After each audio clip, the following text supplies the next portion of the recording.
এত কথা জিজ্ঞাসা তাহলে তো দেখবি কই নিয়ে যাইতেছি। কোথায় নিয়ে যাইতেছ ভাইজান? ভাবিরে তুমি কই নিয়ে যাইতেছো? আমার বউরে আমি কই নিয়ে যাইতেছি সে কি তোর কাছে কই দিব? চুপ থাক। হ্যাঁ শুনো, বাবা ভাইজান ভাবিরে জন্য কই নিয়ে গেল? কি উপায় তেরা যায় তোর স্বপ্নতে কিরে মিজান, তুই আজকে আঙুলে বলতে দিবি না? আরে চিন্তা করছে এখন থেকে তোকে লোক আর মাটি কাটবো না। আমার হইয়া আমার বউ এখন থেকে তোকে লোক মাটি কাটবো। হারানিসুকে মাটি কাটা শুরু করো। এটা আপনি কি কইতেছেন? আমি ওনাগুলোকে মাটি কাটবো কেন? কেন মাটি কাটবা বুঝো না?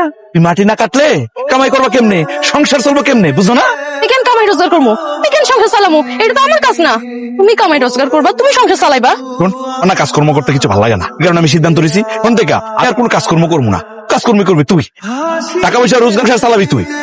লজ্জা করেন এসব কথা কইতে? মানুষ হইয়া পুরুষ মানুষগুলোকে এইসব কাজ করতে যাবো? দেখেন আমি এই সমস্ত কাজ করতে পারবো না। যা যা কাজ আছে আপনি করে দিতেছি, কিন্তু আমি এইসব কাজ কি করলি তুই? তুই কাজ করতে পারবি না? করবি তো ফকির গরিব মিসকিন মায়ের বিয়ে করছিস কি লিগা? আমারে কামাই করে খাওয়াইতে পারে, তখন সামর্থ্য আছে? লোক তো খাওয়াইতে পারে নাই, তখন বাড়িতে নিয়ে আমার রাস্তা মুরগে খাওয়াইবো, তোর তো তোর বাপের আছে। আমি তোর মতো ফকির মিসকিনের মায়ের বিয়ে করছি, আমারে কামাই করে খাওয়াইতে পারে, রোজগার করে খাওয়াবি, এটাই ফাইনাল। মানে কি আপনি আমার বিয়ে করছেন আর খাওয়ানোর লাগা?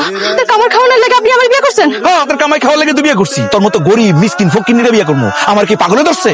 তোকে মাটি কাট, না পর্যন্ত মাটি কাটটা টাকা লইয়া তারপর বাড়িতে আইবি। দেখেন আমি আপনার বউ, ঘরের ইজ্জত, বাইরের মানুষগুলো লগে এখানে যদি মাটি কাটি থেকে ভালো দেখাইবো। শোনেন না, আমি করতে পারবো না, আল্লাহ দোহাই লাগে আপনি আমার একটা কইেন না।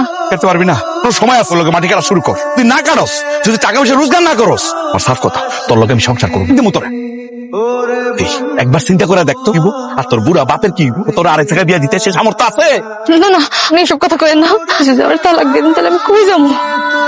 আমার আব্বা যদি আমার তালাক দিয়ে দিয়েছেন তো আমার আব্বা বাঁচবো না, আমার আব্বা মরে যাবো। আমার যা কইবেন আমি তাই করবো। আপনি কইতেছেন না আমি মাটি কাটার দোহাই লাগে, আপনি দেন না। লাইনে আইসস, কাটা শুরু কর। ওগুলো এলো সারাদিন মাটি কাটলে সন্ধ্যা সময় নগদ টাকাটা দিয়ে দিস। হ্যাঁ, বাকি মহিলা মানুষ মাটি কাটতে পারবো? করতে ভালো পারবো? হ্যাঁ, মাটি কাট, টাকাটা কিন্তু নগদ দিয়ে দিস। ও মা গো, যে রোদ তেমাই গিয়ে বইলাম।